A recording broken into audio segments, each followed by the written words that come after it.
What's good, y'all? It's BRL Sports bringing our rough letter sports talk game. We back with another video, and we are finally here.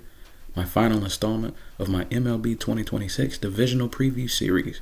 We are finally at the finale. We are at the National League East. Normally one of the most fun and exciting divisions in all of baseball. We're talking the Marlins, the Mets, the Nationals, the Phillies, and of course, we got to rep the home state Braves. But we're going to get into some key points. We're going to talk about players that are going to make or break this division, pitchers, hitters, and as well as we're going to lay out the order. We're going to go from 5th to 1st, like I normally have been throughout this entire series. The NL East is usually my favorite division because I'm a little biased, but hey, let's talk about it. Well, for starters, we're going to start with our last place team, and right now it just looks like the Washington Nationals for me. Now, I will say this about the Nationals. They have one of the up-and-coming young cores in all of baseball. I'm talking Dylan Cruz, C.J. Abrams, a guy who I'm actually a fan of, Dalen Lyle, and then the big dog. In my opinion, best player on this team should be built around as the face of the team. I'm talking James Wood. But honestly, even with that core, the pitching, it's just not deep at all for me. Really, outside of Josiah Gray, who showed some promise last season, I don't like the depth of the starting rotation. You do have a guy like Trevor Williams who can eat innings as a starter or as a bullpen reliever. I think he's going to be used more of that this year. But honestly, with the Nationals, I really don't see them doing a whole lot. I have them finishing 5th mainly because of the pitching depth. But I will say this. I do expect guys like Wood and Cruz and Abrams to put up some big numbers, but watch out for C.J. Abrams being traded to possibly bring in some more pitching help for the Nationals. But I do see these guys putting up some decent numbers on the offensive side. But I got the Nationals finishing 5th. The team I have finishing 4th is going to be the Miami Marlins, and I got to say, the Miami Marlins were definitely a surprise team in 2025, going 79 and 83. With the, if you want to say, lack of hitting depth they had, but they definitely had good pitching. I mean, you look at a guy like Sandy Alcantara, who's won a Cy Young Award, who's coming off shoulder problems. Didn't have the greatest of 2025, but I kind of expect him to bounce back this year. And you still have a guy like Yuri Perez. I think the blow for them is definitely going to be losing Edward Cabrera to the Cubs. I think that's going to be a huge blow to that pitching rotation. But they do still have some young core guys on that starting lineup in that offense. Guys like Jacob Morrissey, guys like Xavier Edwards, guys like Agustin Ramirez. And for me, the cornerstone of that team is probably Kyle Storrs, who came out of nowhere and made the All-Star team for the Marlins this year. I see them possibly being around that 70-win, 75-win plateau. I think they can really make a little bit of noise, shock some people. But I just feel like there's not enough.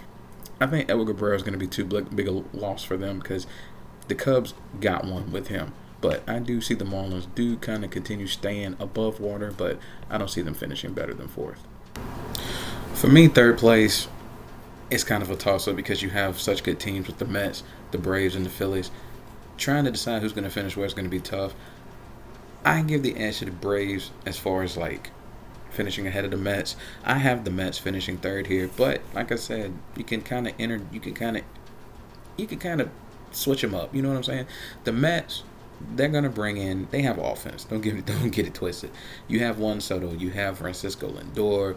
You have new guys coming in like Bo Bichette, Marcus Semien, Jorge Polanco, and you still have guys like Mark Vientos who can build off of what he did in 2025 as well. And the pitching is definitely going to be something to reckon with. You have a good Lord, golden arm guy like Nolan McLean. You still have David Peterson. You still have Kodai Senga.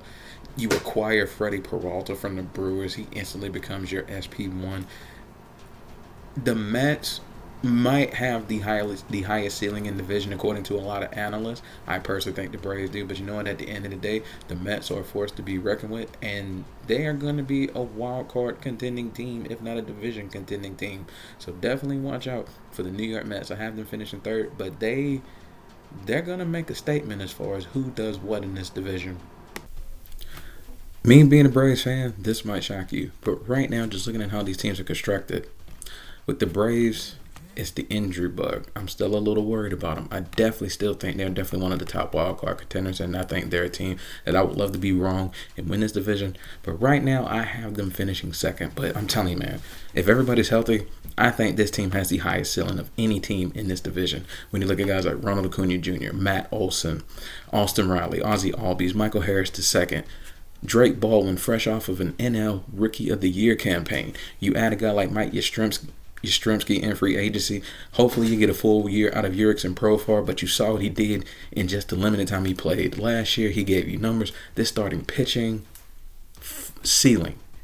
Chris Sale, Spencer Schwellenbach, Spencer Strider, Hurston Waldrop. If you get a healthy Ronaldo Lopez back, this could be one of the top 5 to 7 starting rotations in all of baseball. I love the 8-9 combo. Adding in a guy like Robert Suarez, who's been one of the more dominant closers in the league. You bring him in to possibly be an 8th inning setter guy to Raisel Iglesias, who the second half of the season, arguably top 5 closer in baseball. The way he was performing with his getting his changeups, actually not even necessarily throwing the changeup as much, but focusing more on the fastball. I love the depth the Atlanta Braves have if everybody stays healthy, but that's the biggest thing because you got a guy like Ha-Seong Kim, who's going to be out till May, having finger tendon surgery. But I love the direction this team has a shot to go in at possibly winning this division, contending for a World Series championship. They, in my opinion, the Atlanta Braves should be considered one of the top 5 to 6 teams in all of Major League Baseball. For my number 1 team in this division, I feel like it's kind of one of those things where it's like, to be the man, you got to beat the man. Right now, it is the Philadelphia Phillies. It pains me to say it, but hey, real is real, and I got to give love to the Philadelphia Phillies. They did lose Ranger Suarez in the offseason, signing a big money deal with the Boston Red Sox. But hey, when you're able to keep Kyle Schwarber, who would have won NL MVP in most years, Shohei Ohtani exists.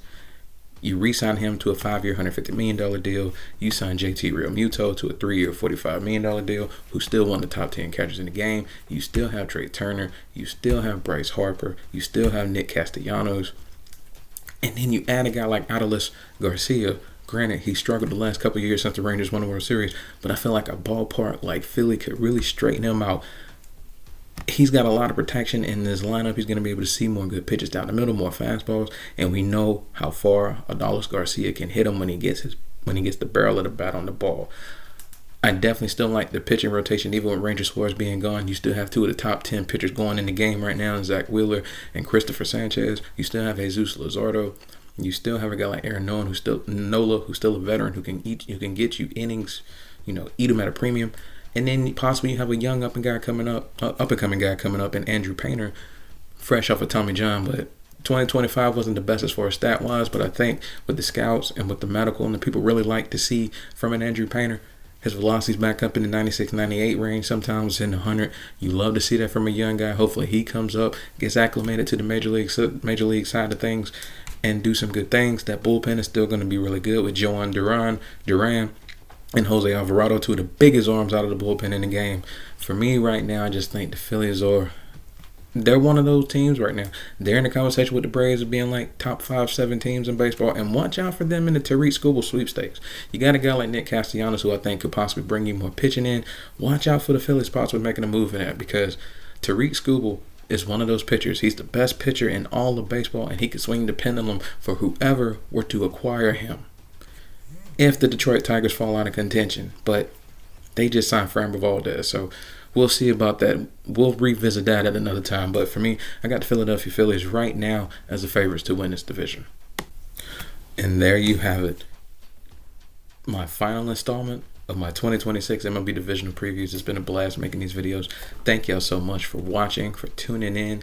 Hey, please follow me.